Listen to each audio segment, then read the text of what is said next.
Halo teman-teman investor semuanya, ketemu lagi dengan Troy di sini. Jadi saya post kontennya sore-sore untuk menemani teman-teman berbuka puasa dan mungkin sambil duduk-duduk santai di rumah gitu ya. Karena IHSG sendiri marketnya sedang nggak terlalu menarik sebenarnya untuk kita melakukan banyak activity di market gitu ya. Saya lebih cenderung untuk ya reflect aja apa yang bisa kita lakukan, update strategi, dan rasanya karena minggu depan itu sudah masuk minggu ketiga bulan puasa, biasanya THR mulai turun gitu. Jadi saya kepikiran mungkin ini saatnya untuk kita berburu dividen ya, THR, daripada kalian all in beli oleh-oleh untuk sebelum pulang kampung.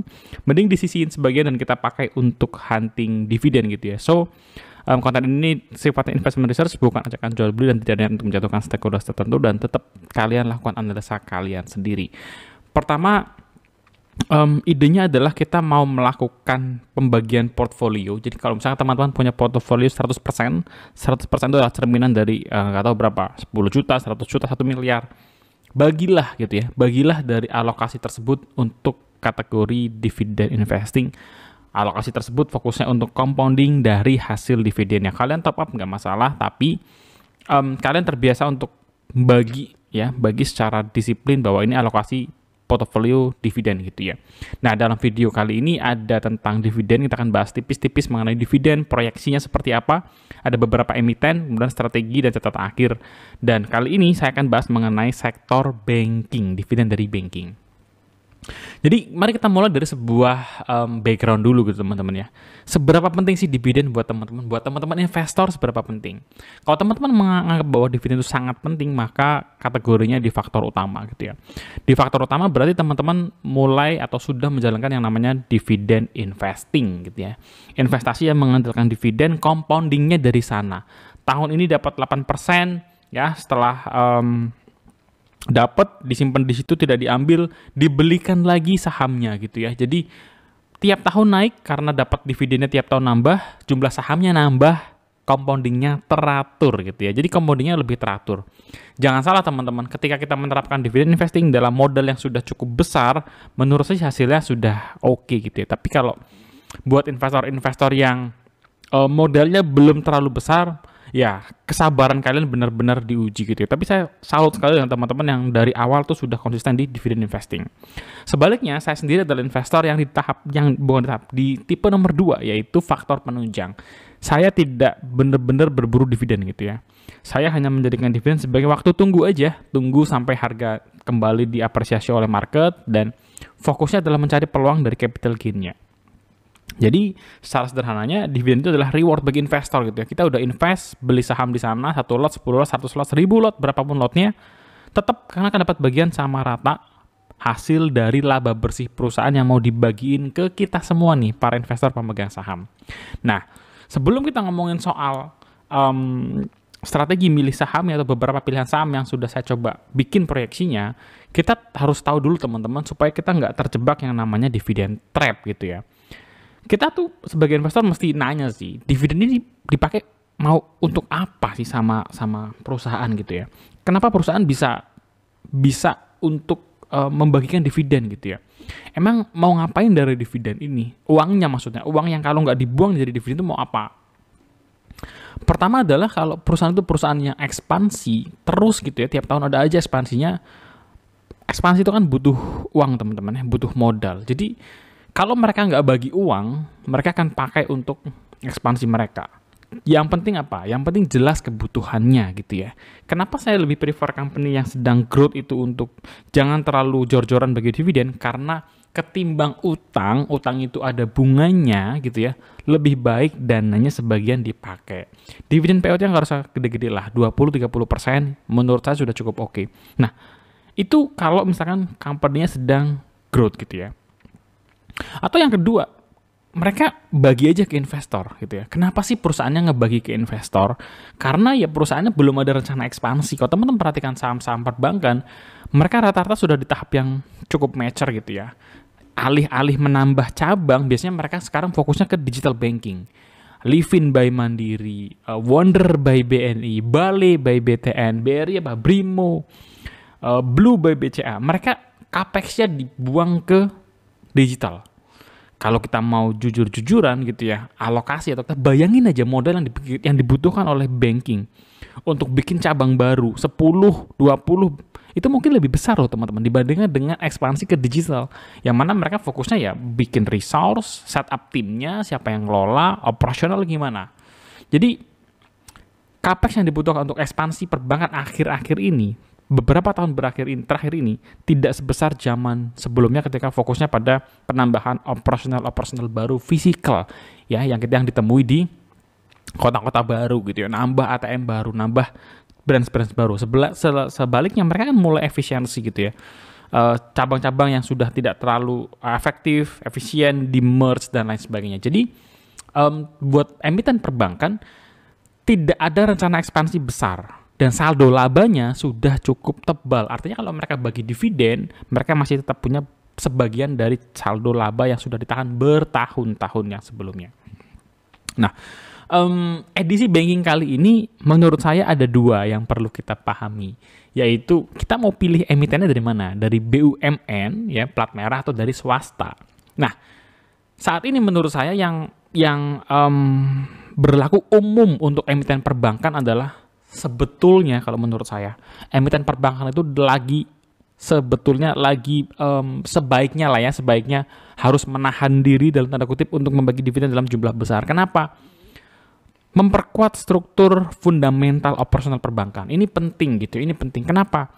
Kalau mereka punya untung yang cukup, untungnya itu ditahan jadi modal kerja selanjutnya, mereka bisa memperbaiki metrik-metrik yang kaitannya dengan dana pihak ketiga, dana mahal, dana dari deposito. Mereka bisa tekan, mereka nggak harus jor-joran bikin iklan untuk menarik orang-orang investor deposito untuk naruh duitnya di sana dan mereka harus kasih return 4%, 5%, 6% dan lain sebagainya. Mereka nggak harus lakukan itu. Kenapa? Karena mereka punya struktur permodalan perbankannya lebih solid gitu ya. Idealnya. Tapi apa yang terjadi? Teman-teman mungkin sudah tahu. Saya nonton kontennya Ferry Irwandi, bagus banget mengenai bahasa bayi.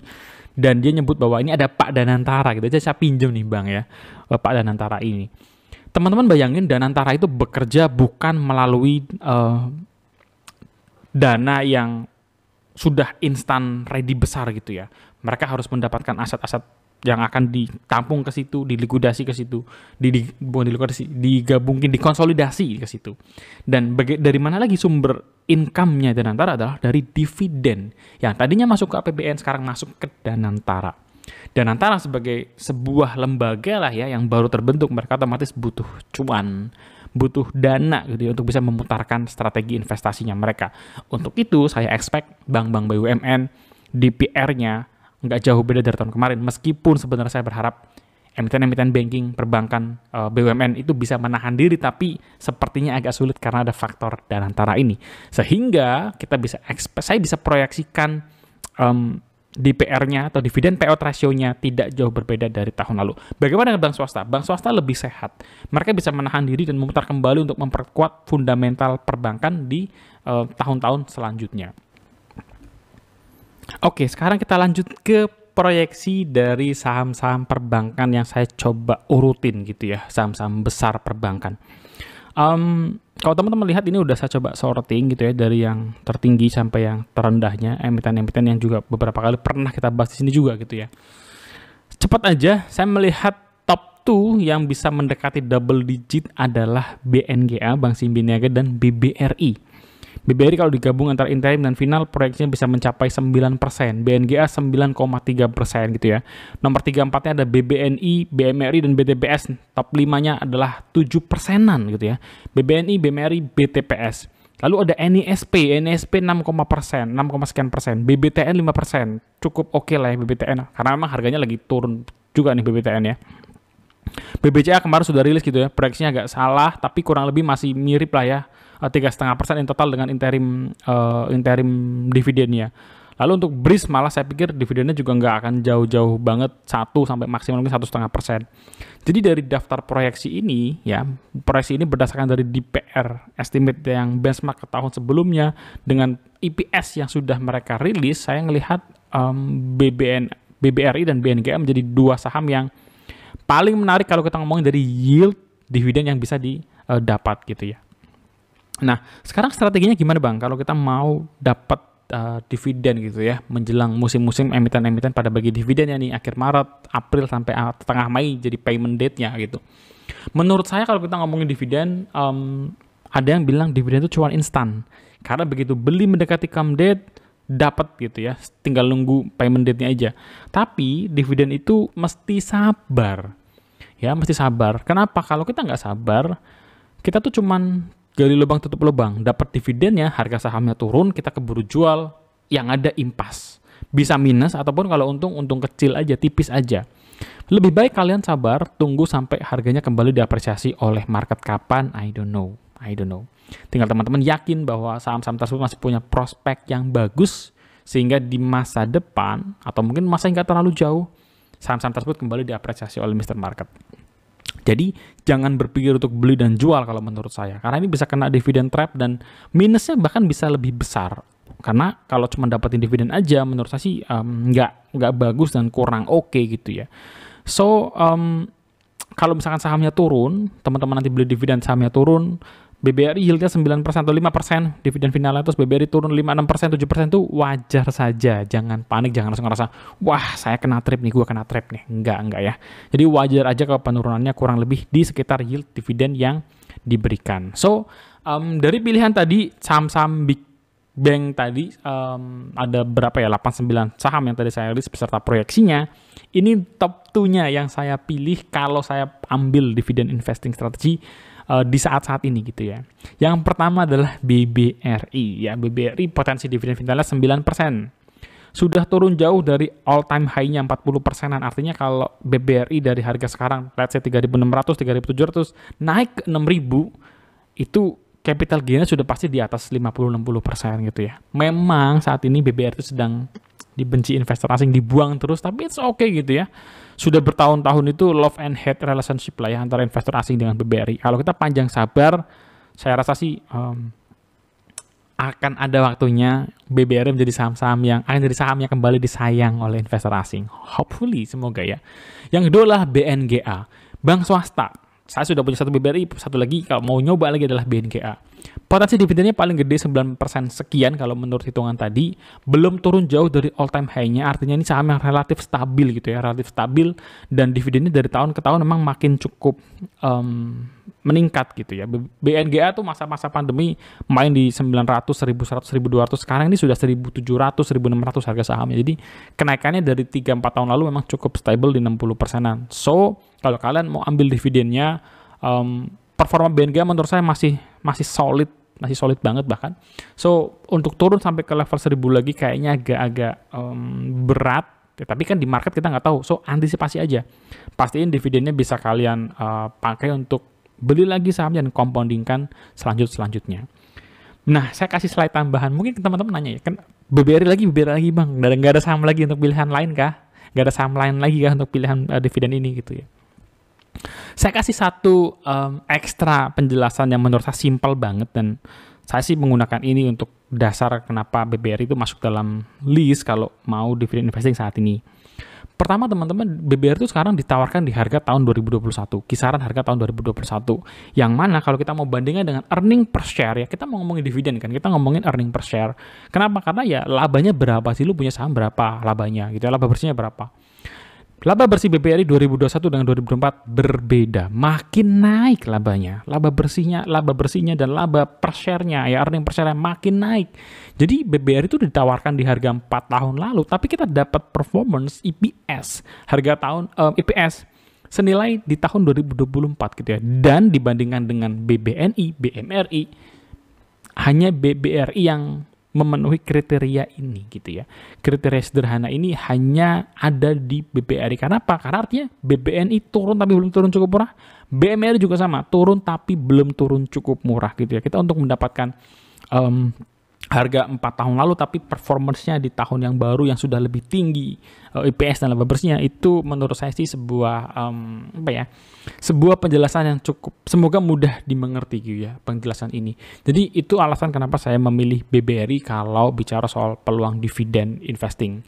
Dan untuk menutup video kali ini, saya sendiri teman-teman, saya ulang lagi, saya bukan investor yang menjadikan dividen sebagai faktor utama. Saya belum fokus ke dividen investing. Nanti kalau modalnya udah gede, udah pengen leha-leha nyantai, dividen investing itu sangat-sangat fine gitu ya. Tapi sekarang belum.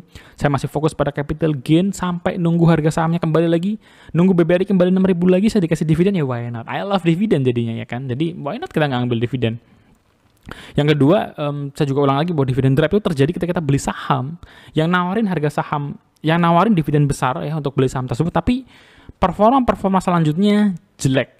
Apa akibatnya? Harga sahamnya sulit untuk naik lagi. Ini yang bahaya dari dividen trap. Bukan cuma soal ketika dia dividen harganya turun ya, kalau kita sabar dia naik. Iya kalau naik, ini challenge-nya. Iya kalau naik. Gimana kita bisa yakin bahwa harga saham ini akan naik? Ya, kita harus make sure bahwa saham ini masih cukup cerah prospeknya. 2-3 tahun lagi kalau kinerjanya bagus, iklim investasinya bagus, iklim ekonominya bagus, banyak kebijakan yang bagus yang pro pada investasi, banyak kebijakan yang bagus pada ekonomi, ya saya rasa sih nggak heran saham-saham yang kita pegang yang fundamentalnya bagus, harganya kembali terapresiasi naik, dividennya dapat, capital gain-nya dapat, kita jeruk double gain aja, dividen dapat, capital gain dapat, kurang enak apa lagi. Itu dia teman-teman pembahasan saya kali ini mengenai dividen investing, momen-momen THR, biar duitnya nggak langsung bablas untuk beli oleh-oleh dan persiapan mudik, tapi juga dialokasikan sebagian untuk keuangan, untuk finansial, untuk mempersiapkan keuangan di masa-masa yang akan datang. Sampai ketemu guys di next video, jangan lupa subscribe, share, dan like video ini kalau kalian suka. Mau bahas saham apa lagi, tulis di kolom komentar, karena saya ngerasa pilihan saham kita sekarang untuk dibahas lagi nggak terlalu banyak yang cukup menarik. But kalau teman-teman request, saya senang sekali untuk bisa bikin reviewnya. Sampai ketemu di next video guys. God bless you. Bye-bye. Selamat berbuka puasa buat teman-teman menjalankan. Bye-bye.